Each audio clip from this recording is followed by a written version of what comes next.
Regeneration is one of the most important aspects of Doctor Who. It's the sole reason the show has lasted as long as it has. All the way back in 1966, original Doctor Who actor William Hartnell was too ill to continue in the lead role, but the show was too popular to just stop. This led to the production team capitalising on the Doctor being an alien, introducing a concept later dubbed regeneration, allowing new actors to take over the mantle of the time-travelling hero. When Doctor Who returned in 2005, new Doctor Christopher Eccleston was expected to last longer than just one series, if the show remained on air. However, due to complex, still largely unknown issues behind the scenes, Eccleston left the show, forcing the concept of regeneration to make an early appearance, coming as a dramatic end to Series 1 in The Parting of the Ways. This two-part story sees the Doctor, Rose and Captain Jack teleported onto a familiar space station, where they meet a familiar foe thought to be long dead. It's a story remembered fondly by most people, held in high esteem amongst fans, and it always finds itself in discussions about the best Doctor Who finales. So, all these years later, let's take a trip back to Satellite 5 and say goodbye to the 9th Doctor in Bad Wolf and The Parting of the Ways. Series 1 was heavily linked to pop culture and current events, with culturally relevant pop songs, BBC News and all sorts of other references grounding the series in the wild time that was the mid-2000s. However, Bad Wolf dials this up to 11 by having our three protagonists wake up in different shows from 2005, specifically Big Brother, What Not to Wear and The Weakest Link. A lot of people don't like this aspect of the episode because it's easily dated, but I think there's a nice charm to it. The robotic version of Weakest Link host Anne Robinson is a great little detail, especially with the punny name Android. I love the reactions of our main characters to being placed in these shows, from Rose laughing at her ludicrous situation, to Captain Jack reveling in his ego being stroked. We soon find out that every show is lethal, with disintegrations in Big Brother and The Weakest Link. This is a great little twist, but it's made even better with the reveal that people of Earth are essentially conscripted into these games,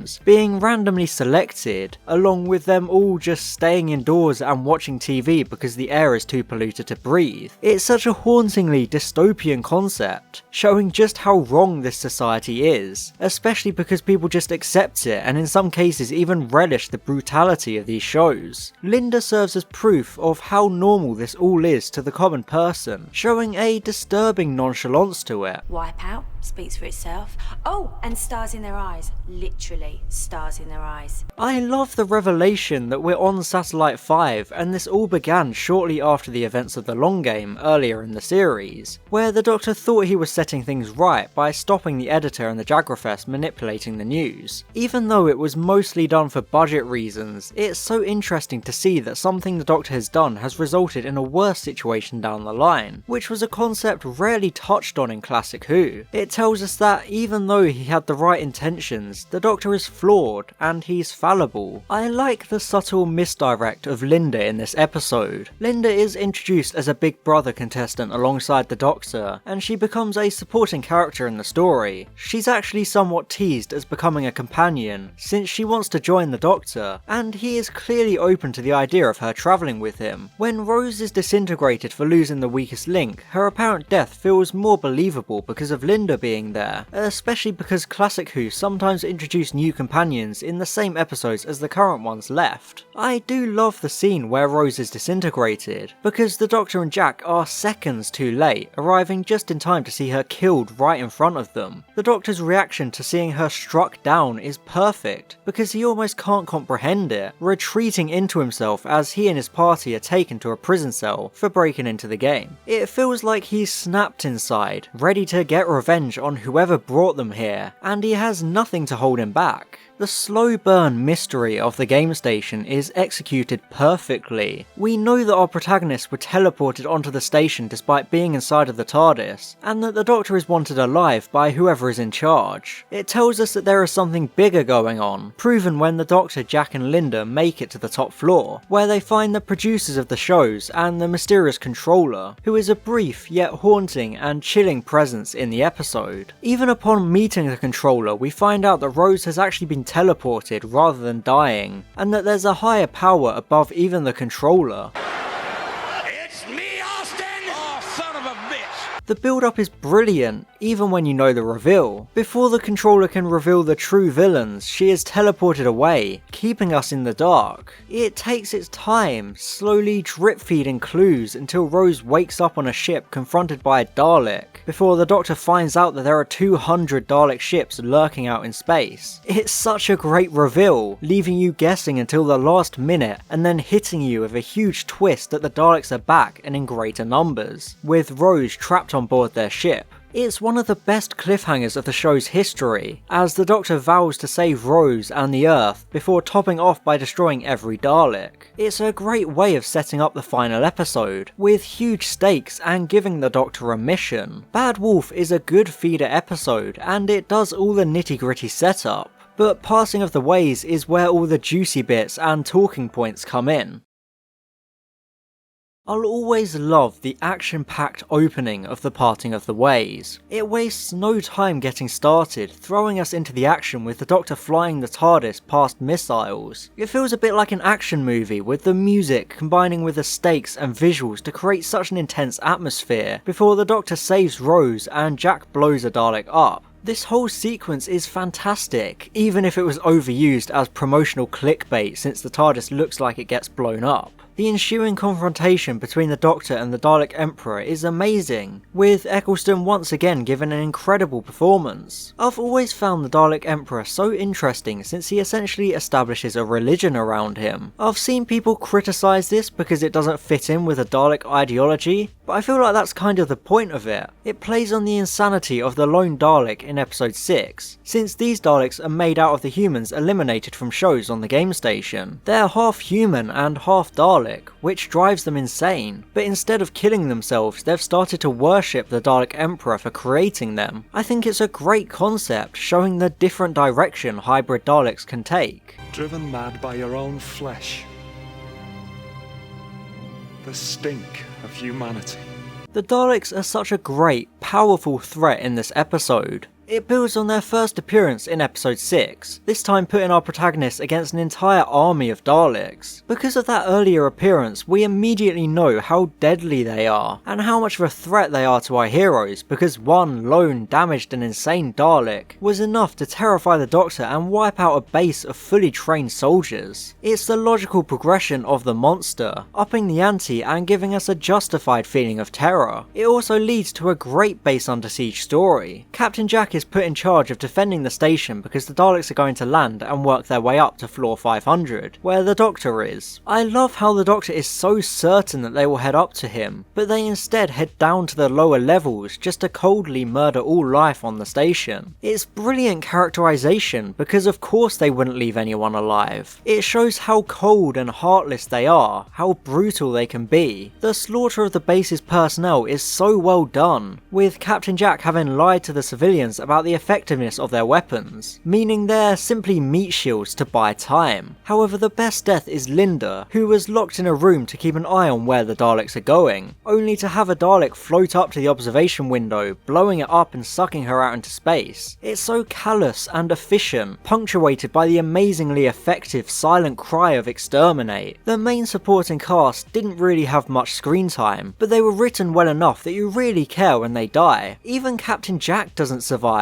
struck down by the Daleks as the last man standing. It's easy to look back now and say it was obvious he wouldn't stay dead, but when you consider he'd only been brought on recently and wasn't top billed in the credits like the Doctor and Rose, you really feel like he's actually been fridged. I like how he goes down fighting, trying to hold the Daleks back even after he runs out of bullets, despite knowing he's not doing any damage. The relentless killing spree of the Daleks in this episode creates such a futile and hopeless atmosphere. It really defines the episode. The episode puts the Doctor in a hopeless and impossible situation, building a Delta Wave emitter which will kill everything in its path, human and Dalek alike. It's an amazing and difficult moral dilemma because there's no real solution to it. Either way the Doctor loses. It's reflective of the Time War because the Doctor chose to destroy both the Daleks and the Time Lords, but this time he decides to be a coward and not pull the trigger. It truly shows us how far the Doctor has come after the Time War, how he's grown as a character. This growth is also shown by his refusal to let Rose die with him. Knowing how hopeless the situation situation is, the Doctor tricks Rose and sends her back to modern day to save her. I love the scenes of Rose back in modern day, struggling to deal with the mundane and pointless conversations about chips and pizza. It perfectly shows the contrast of the high-risk, exciting adventures with the Doctor compared to the boring, day-to-day life back in modern day. You really feel for Rose and empathise with her, because she's forced to go back to normal life after seeing all of these wonders. It shows you just how much she has grown throughout the series because she refuses to just stand by and let the Doctor die in the future. Rose's character development is completed when she takes the ultimate risk of looking into the heart of the TARDIS, which had previously turned Margaret the Slitheen into an egg in Boomtown. This allows Rose to travel back to the game station in the future, as she can use it to pilot the TARDIS itself. She arrives just in time to save the Doctor, destroying all the Daleks in the most Deus Ex Machina ending Doctor Who has possibly ever had, since she just wipes them out of existence with her new god powers. I think this resolution to the story is saved by the acting, music, and general emotion of the scene, feeling like the end of a dramatic, emotional journey, along with it having a direct consequence, causing the Doctor to regenerate, as he took the overpowering energy into his own body. And honestly, the regeneration is the perfect ending to the episode. It's such a great way of introducing the concept to new viewers, with the Doctor keeping it together for Rose and trying to stay upbeat, trying to explain it to her because he knows it's going to be impossible for her to comprehend. It's not some huge dramatic moment with an explosive regeneration. It's just the Doctor changing his body, moving on after finally ending the Time War and conquering his demons, leaving the past behind. Out goes Christopher Eccleston and in comes David Tennant, who would become the catalyst for Doctor Who conquering the entire world.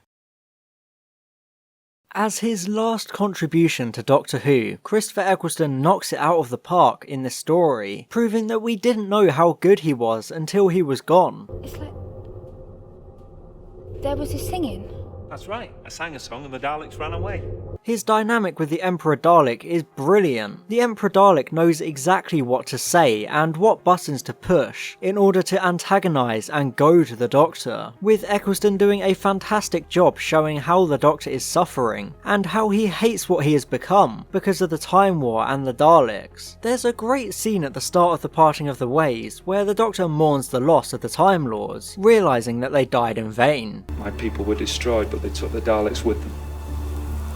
I almost thought it was worth it. Now it turns out they died for nothing.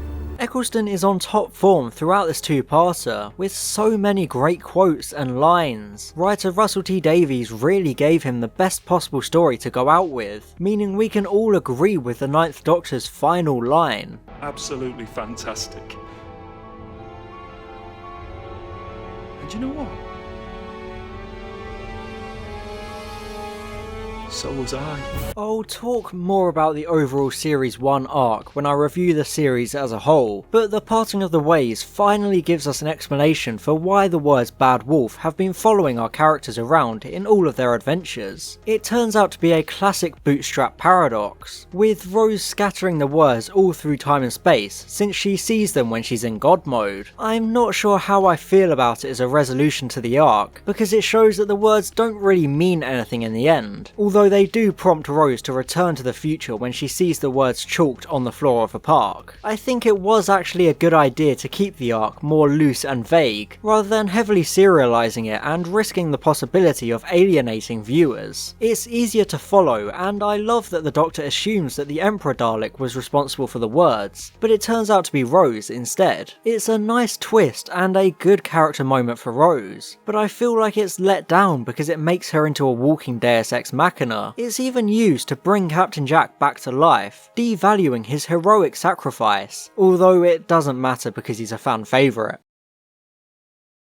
As the finale to Series 1, this two-parter is almost perfection. It's such a good story, delving into the consequences of both the Time War and the Doctor's attempts to fix history during his adventures. It's the best possible second outing for the Daleks in the revived show, building upon their earlier appearance in a way that adds so much, and it feels like a logical progression, rather than detracting from them or making them look weak. In fact, this is probably the most efficient the Daleks have ever been, 2014, with only the Doctor and Rose truly surviving them, with Captain Jack only surviving because of divine intervention. From the visual direction to the acting and Murray Gold's score, there is so much that these episodes do right. I even enjoy the TV show parodies in Bad Wolf. I honestly think they get a bad rap. Even though Bad Wolf isn't as good as Parting of the Ways, it didn't really need to be, because it laid the groundwork for the Parting of the Ways, allowing that episode to be as good as it is. For that reason, I'll give them a high A rank on the Series 1 tier list. It's such a good finale, with Bad Wolf having a much better cliffhanger than the previous two-parters in the series. It's always sad to see a great incarnation of the Doctor regenerate, but Christopher Eccleston's 9th Doctor was able to go out with his head held high, with a story beloved by fans and remembered fondly even by the casuals. You can really tell everyone put in so much effort to make this two-parter as good as it could be, because when they were filming it they didn't even know if they'd get a second series. David Tennant has even stated before that he was worried about being known as the Doctor with only a minute of screen time, because the possibility of cancellation was so prominent. What if I film a little bit for the end of episode 13, the show doesn't ever go again, and I'm the person that played the Doctor for 35 seconds?